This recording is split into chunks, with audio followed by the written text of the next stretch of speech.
Do you know your past? Do you know where it is? It's only where you think.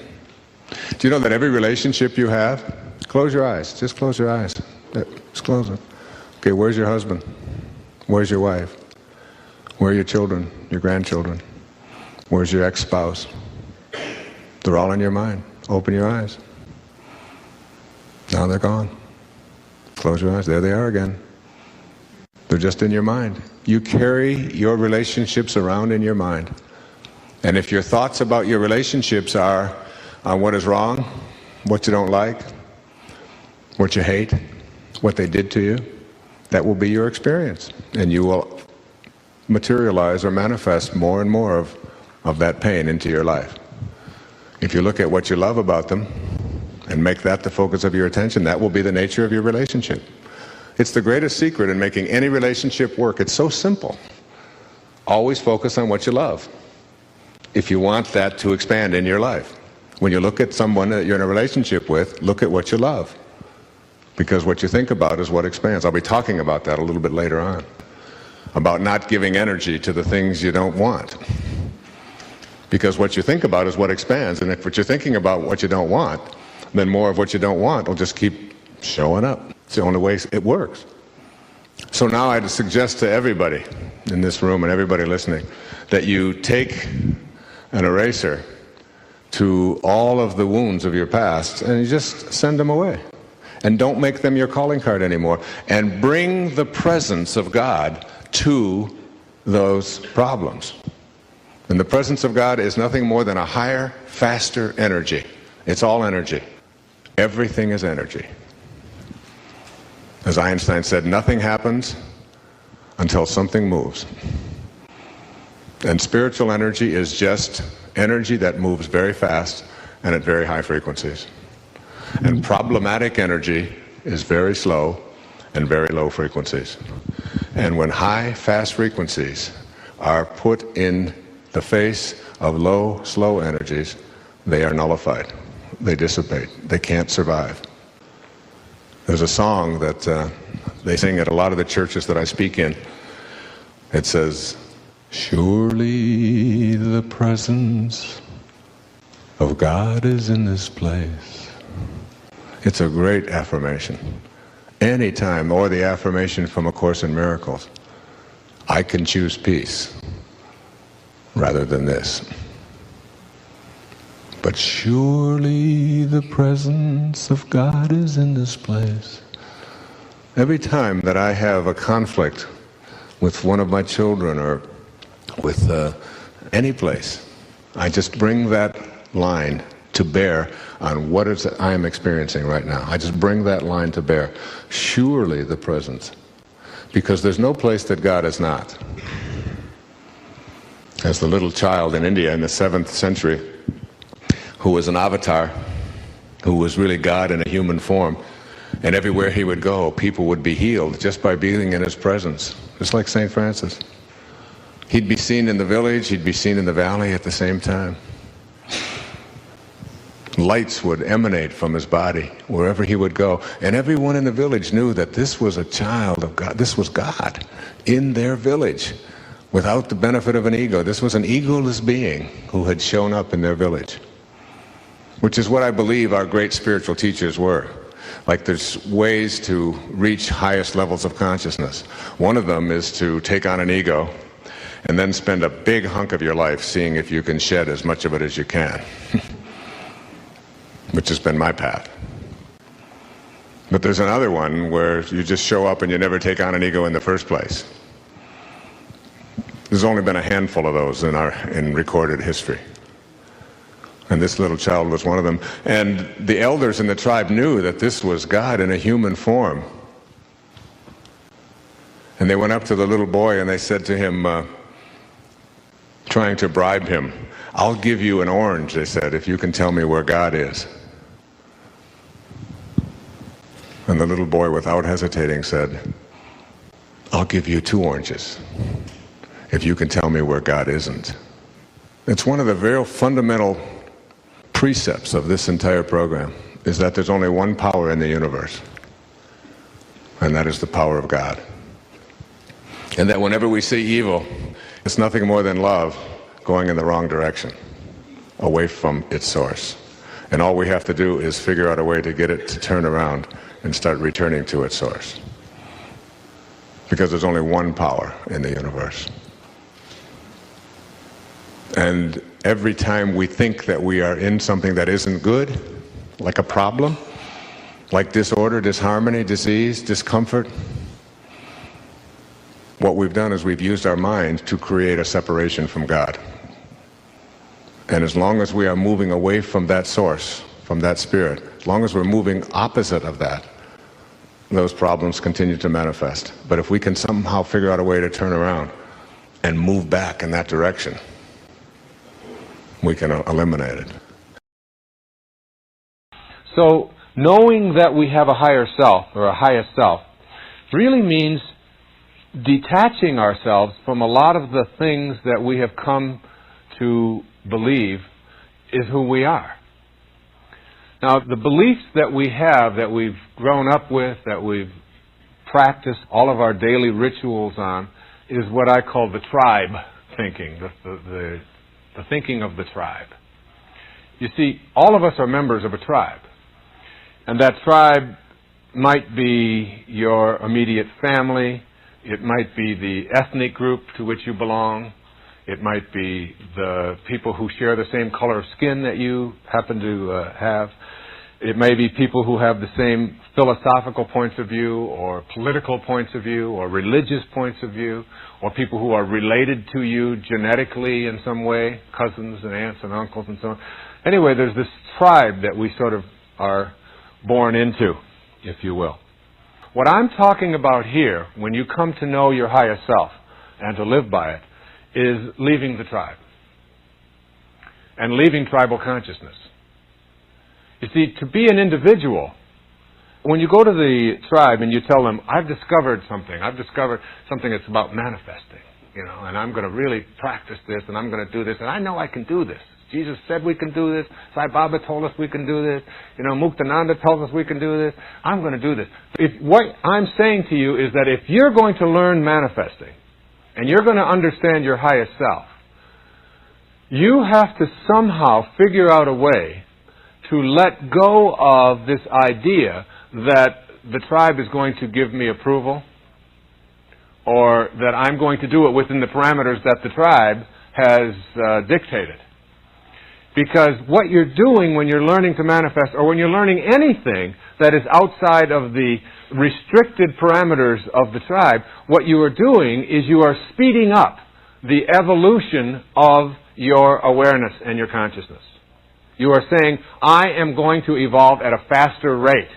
But if you go to the tribe and tell them that, immediately you're going to get put into your place. You see, the mantra of the tribe is, but what will they think? That's the mantra of the tribe. What are they going to think of me? And the minute that you start playing that game of what are they going to think, you have stopped yourself from being able to evolve at a faster rate of speed. You don't go talking about it. I happen to be talking about it because I'm trying to encourage you to do it. But I don't, when I decide that I want to manifest something, when I put my attention on that, that's a very private matter between me and God. The reason that you don't share it is because it takes the energy away from what you are doing and puts it on the attention of the person that you're trying to convince. Immediately you get ego in there. And the minute that you get ego in there, you shut down the energy. You shift. So leaving the tribe and the tribal consciousness is really, what you're saying is, if I'm going to evolve at the speed at which the tribe is evolving, you're saying, I'm going to evolve, but I'm going to do it very, very slowly. And if you want to manifest, if you want to really become a manifester in your life, you don't have enough time in this lifetime. You've got to come back in 19 lifetimes. Right? You don't have enough time for that. So it's almost like getting out of that consciousness. When the question was asked of Dr. Maslow, when I asked him this question personally, what does it mean to be self-actualized? He said there are three things that you have to know and understand. One is you have to learn to become independent of the good opinion of other people. That's like at the top of the list. You have to become independent. Self-actualizers are independent of the good opinion of other people. Secondly, self-actualizers are people who have no attachment to the outcome. They are detached from the fruits of their labors. They know what their life is about, and they get on with that, and they don't get themselves concerned with how it's going to work out. They turn that over to God. They just have this knowing that it will, and that's enough. And the third is that they have no investment in power over other people. No investment in power over other people. So they're not really trying to convince anybody else or to subjugate anybody else or to dominate anyone else with their abilities. And these people who have these divine capacities are usually very, very quiet about it. And they will get disapproval and they will acknowledge it. And it's okay. They just move along. They don't allow that to be the focus of what it is that they're going to do in their lives. I can't tell you how many people, but it's up in the hundreds of thousands, that have written to me over the past quarter of a century and told me their difficulties, their struggles, and how if they would have learned one of these three lessons, or all three of these lessons, to be independent of the good opinion of other people, to be detached from the outcome, and to get rid of your investment in the need to have power over other people, how much peace you would have in your life. Two quotes. The first from the Upanishads, quote, "Life in the world and life in the spirit are not incompatible," unquote. And from Søren Kierkegaard, the great Danish theologian, quote, "The majority of men live without being thoroughly conscious that they are spiritual beings," unquote. Heaven should not be thought of as a place you'll ultimately arrive at once you leave this earthly existence. Rather, it seems to me that you'd want to experience heaven right here on earth. As the title of this chapter suggests from a poem by Elizabeth Barrett Browning, earth itself is crammed with heaven. But do you see heaven in your daily life? Do you feel as if you're in a heavenly world? If the answer is no, then you're out of balance. You've probably made your physical world the primary focus of your life, with little or no attention given to the heavenly part of your earthly existence. What this imbalance looks like. When you place the larger part of your life energy on the material world, you're generally in a continual state of worry about your stuff, and you feel like you'll never get ahead in this game of life. Virtually all of your mental energy is focused on what you have or don't have. You assess your worth based on such material issues as what kind of automobile you drive or how fashionably you're dressed. You may even feel inferior because other people have more stuff. This imbalance between the spiritual and material world usually means that indebtedness is a way of life. You place a heavy emphasis on winning, becoming number one, and comparing yourself to others. A preoccupation with the material aspects of life leads to looking at life in a superficial way, where appearance is viewed as more important than substance. What others think is the most important measuring device, and how you stack up to externally imposed standards becomes all important. All of this anxiety that leads to stress is avoidable if you opt to balance the material-spiritual scale. Just a balance, an even split between these two aspects of yourself, is all you need to achieve. The title of this chapter, Earth's Crammed with Heaven, is meant to signify that it's all right here, right now, not in some other place in a distant future years from now or after the death of your physical self. Heaven is right here, now, at this time, when you find your balance point. Equalizing the balance scale. Heaven is a state of mind, not a location. Since spirit is everywhere and in everything, you can begin equalizing your material and spiritual life by making a conscious decision to look for the unfolding of spirit in everything and everyone that you encounter. I personally do this by making an effort to look upon my world as if I were observing it through lenses that filter out the form and all of the material aspects of what I'm seeing, and I can only view the spiritual energy that allows what I'm noticing to exist. Try putting on these imaginary magical lenses and see how different everything appears. The natural world is a pleasant place to begin this experiment. Nature. When you look at a tree without these imaginary form-fitting lenses, you may see branches, blossoms, leaves, and perhaps mangoes or plums. With your enchanting new lenses, the lines that form tree boundaries dissolve, and there's an energy vibrating so fast that it gives a whole new perspective of the tree. You see the spaces between the leaves, and notice the silence of the now defunct acorn or mango pit out of which the first sprout of creation emerged, jump-starting the whole process that eventually became the tree you're looking at. You see the continuation of this life-giving process residing deep within the tree that lets it sleep in the winter and blossom in the spring, or into infinity, or at least for the duration of its life. You realize that new mangoes are producing not only new fruit, but an infinity of mango trees as well. You see this life force in just one tree extending backward and forward in a never-ending stream of creation. Begin looking at all of nature with this new vision. Birds, ants, lakes, mountains, clouds, stars, all of it. Deepen your vision so that you no longer see only form and boundaries. Appreciate the miracle that is your environment. As you do so, you're getting into balance. People. These new lenses allow you to see everyone in a fresh perspective. You're no longer seeing tall and short, dark and light, male and female, old and young, beautiful and homely. Your lenses blur the lines that categorize people by cultural or religious differences, and you don't see others as only their attire or physical appearances or the language they speak. All appearances dissolve through filters in your lenses and your thoughts, so you now see the unfolding of the spiritual energy in every person you encounter. What you notice is pure love vibrating right before your eyes. You see kindness personified. You see and feel the same vulnerabilities in all others that you feel within yourself. You see enormous strands of peaceful, glimmering energy connecting each of us. Your new outlook invites you to playfully imagine that 2 people created you, and 4 people created the 2 people who created you, and 8 people created the 4 people who created the 2 people who created you. As we go back a few more generations to the time of Abraham Lincoln, there are 16,000 people you're related to who had to come together to create you.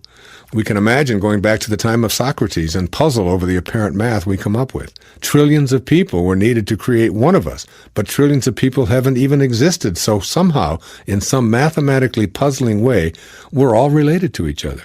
These are the kinds of fascinating connections that you can begin to observe with your imaginary lenses, transforming your thoughts. You discover that there's no one to judge, no one to hate, and no one to harm, because you see clearly that we're related. In fact, we're all one. From here, you can extend your perspective to include all of life. Events. Where you once viewed the comings and goings of people as pure happenstance in current time, shaping the events of your life and the lives of everyone else, your new filtering lenses allow you to see how all of these things are connected energetically. Now you see an infinite network of laser-like energies emanating from the thoughts of everyone, blending the events in everyone's life in energetic perfection. You see people with very fast vibrations of energy matching up perfectly with the energy of the source of creation. You see how they attune with the all-creating, all-knowing source of life, and how events are perfectly attracted in a vibrational match. You also see what appears to be accidents, tragedies, and horrors, and how they, too, are vibrational matches that collide in what you've called mistakes, but are really the result of 2 or more energies meeting in a larger picture that you couldn't previously see. You witness the connection between the expectations of individuals and what they attract into their lives.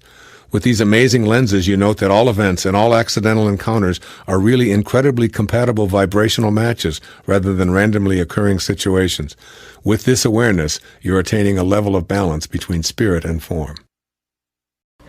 Non-erroneous zone people, which I now call NEZ, N-E-Z, are different from the normals in our world. While they look very much like everyone else, if you observe very closely, you'll note distinct qualities, none of which are racial, socioeconomic, or sexual, which disconnects them from so many other people. They do not fit neatly into any role definition, job descriptions, geographic patterns, educational levels, or financial statistics.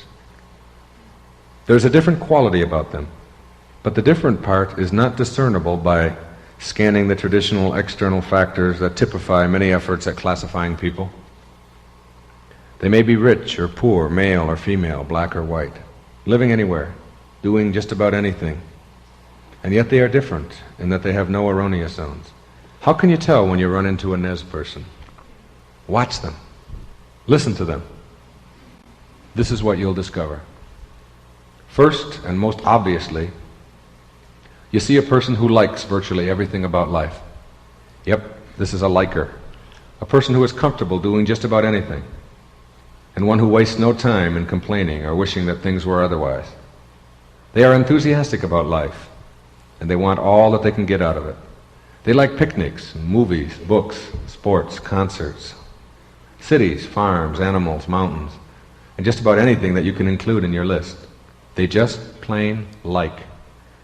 When you are around them, you'll note a startling absence of grumbling, moaning, or even passive sighing. If it rains, they like it. If it's hot, they dig it rather than croak about it. If they're in a traffic jam or at a party or all alone, they simply deal with what is there. No pretending to enjoy, but a sensible acceptance of what is, and an outlandish ability to delight in virtually everything. Ask them what they don't like, and they are hard-pressed to come up with an honest answer. They don't have sense enough to come in out of the rain. Why? Because they see rain as beautiful, thrilling, and something to experience. They like it. Slush doesn't send them into a fury. They observe it, splash around in it, and accept it as a part of what it means to be alive. Do they like cats? Yes. Bears? Yes. Worms? Yep. You'll be hard-pressed to come up with things, events, people, activities, or ideas that they dislike. They live, and while such annoyances as disease germs, droughts, mosquitoes, floods, and the like are not warmly embraced by Nez people, they never spend any of their present moments complaining about them or wishing that they weren't so. If situations need to be eradicated, then they will very likely work as eradicators, enjoying themselves and living all of their present moments. Try as you might, you'll have a tough time coming up with something they'll dislike doing. Truly, they are likers of life, and they wallow in all of it, getting out of it all that is possible for them. A Nez person is free from guilt and all of the attendant anxiety that goes with using up your present moments, being immobilized over past events. Certainly they can admit to making mistakes, and they can vow to avoid repeating certain behaviors that are counterproductive in any way. But they do not waste their time wishing that they hadn't done something, or being upset because they dislike something that they had done at an earlier moment in their life. Complete freedom from guilt will be the shocking behavior that you will observe in your Nez person. No lamenting the past, and no efforts to make others choose their own guilt by asking such inane questions as, "Why didn't you do it differently?" Or "Aren't you ashamed of yourself?" And so on. They seem to recognize that life lived through is just that, and no amount of feeling bad will alter the past. While they practice this non-guilt on themselves without any effort, because it is natural, they are remarkably free from even helping others to choose guilt for themselves, because they see with a third internal eye that feeling bad in the present moment only reinforces a poor self-image, and that learning from the past is a far superior tact over remonstrating about the past. You'll never see them manipulating others by telling them how bad they've been, nor will you be able to manipulate them with the same tactics. They won't get angry at you. They'll simply ignore it and see you as someone who is a guilt dispenser.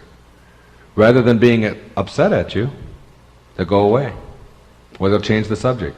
Hence, you won't even recognize that the very strategy that works so beautifully on most people has failed dismally on your Nez friend. Rather than smear themselves and others with guilt, they just unceremoniously pass when it comes along. Similarly, your Nez chap will be a non-worrier. You'll soon note that circumstances that drive many people to frenzy will be mildly internalized by a Nez person. They are not planners and putters away for the future. They refuse to worry when you do, and they keep themselves unmucked up by the accompanying anxiety that goes with worry. You can't drive him or her crazy with worry. They don't know how to do it. Almost as if it is just not a part of their makeup. Not necessarily calm at all moments, but just unwilling to spend any present moments disasterizing about things in the future over which they have no control. They are very present moment oriented, and they have an internal signal that seems to remind them that all worrying must take place now in the present moment, and that it is a foolish way to go about living one's current life. With no present moments ever available for awfulizing, they just never seem to get around to the business of worry that so occupies most lives. Your Nez person is able to live now rather than in the past or the future. They are unthreatened by the unknown, and they seek out experiences that are new, untried, and unfamiliar to them. They love ambiguous things rather than being upset by them. They love the now in virtually all settings, being aware that this is all that they have. They don't plan for a future event and let long periods of inactivity elapse as they await a payoff. The moments between events are just as livable as those taken up by the events themselves, and they have that uncanny ability to get every pleasure out of their daily lives. They are not postponers saving for a rainy day, and while their culture admonishes such behavior, they are unthreatened by reproachment. They gather in their happiness now, and when a future now arrives, they gather in that one as well. Strange, but this Nez individual is always enjoying simply because they see the folly of waiting to enjoy. This is not some special credo that they've adopted. It is the natural way of living, very much like that of any child or all animals.